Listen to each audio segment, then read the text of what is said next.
In the heart of Umuoko town, where the sun smiled warmly and the air was rich with the scent of spices, there stood a small food kiosk owned by a woman known as Madame Rose. Her jollof rice sparkled like fire, her pepper soup could wake the dead, and her fried plantain melted in the mouth like butter. People came from far and near, drawn by the magic in her food.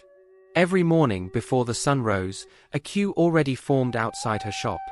Her customers didn't just eat, they worshipped her food. "I can't explain it," one lady said to her friend, licking her fingers. "I just can't get over this food. I dream of it at night." As business boomed for Madame Rose, other vendors began to suffer. Across the street, Madame Kate, who sold Indomie noodles, sat by her empty pot, watching customers walk past her stall. "What is in this woman's food that's making people forget mine?" she asked her friend one day. Io, a man known for his spicy suya, also noticed the change. "My customers have vanished," he grumbled to his wife. "Even the ones who used to owe me small money don't come around anymore." It wasn't just the vendors. Even marriages began to shake. Amora, a young wife, cried to her friend, "My husband doesn't eat my food anymore. I've tried everything. It's like he's bewitched by that woman's cooking." Whispers began to spread. Some said Madame Rose used special herbs, others claimed she cooked with water fetched from a sacred river. But no one truly knew the secret. Unknown to all, Madame Rose was not who she claimed to be. Her real name was Abigail.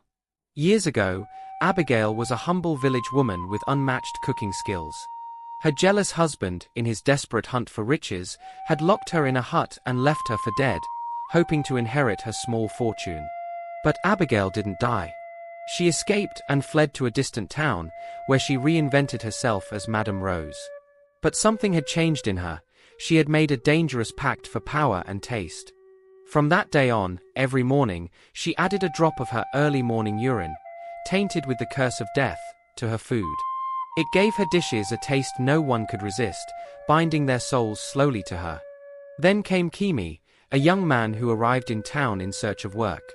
When he ate Madame Rose's food, a chill ran down his spine. He remembered her face. It was the same Abigail he had heard about as a boy, the woman who supposedly died long ago. Disturbed, he traveled back to his village and told his mother everything. Terrified, she took him to a powerful herbalist. The herbalist listened carefully and then nodded. "The food you speak of is not ordinary," he said. "That woman is no longer fully human. She feeds on people's spirits. But this," he handed Kimi a small calabash of white powder, "will break the spell if added to her food." Kimi returned to Umuoko, but Madame Rose had already sensed something. She kept a sharp eye on him. Afraid she might catch on, he begged his colleague Anna, a kind-hearted kitchen assistant, to help. "Tell her it's a new seasoning," he whispered. The next morning, as Anna boiled the chicken, she quietly poured the substance into the pot.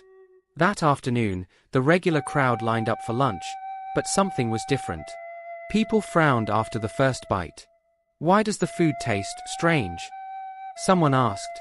Madame Rose was puzzled. "But I added everything. Even my special ingredient." She scooped a spoonful for herself. The moment the second spoon touched her tongue, her eyes widened. Suddenly, she vanished, right there in front of everyone. Screams echoed through the street. Plates dropped. People ran in every direction. "She's gone." She disappeared. The food vendors across the street looked at each other and said, "I knew her food wasn't ordinary." Within days, things returned to normal. Husbands began to eat at home again. Children stopped begging their mothers for food from the kiosk. Madame Kate's Indomie sold out daily. Io's suya customers returned, and Amora's husband asked for a second helping. Peace came back to Umuoko.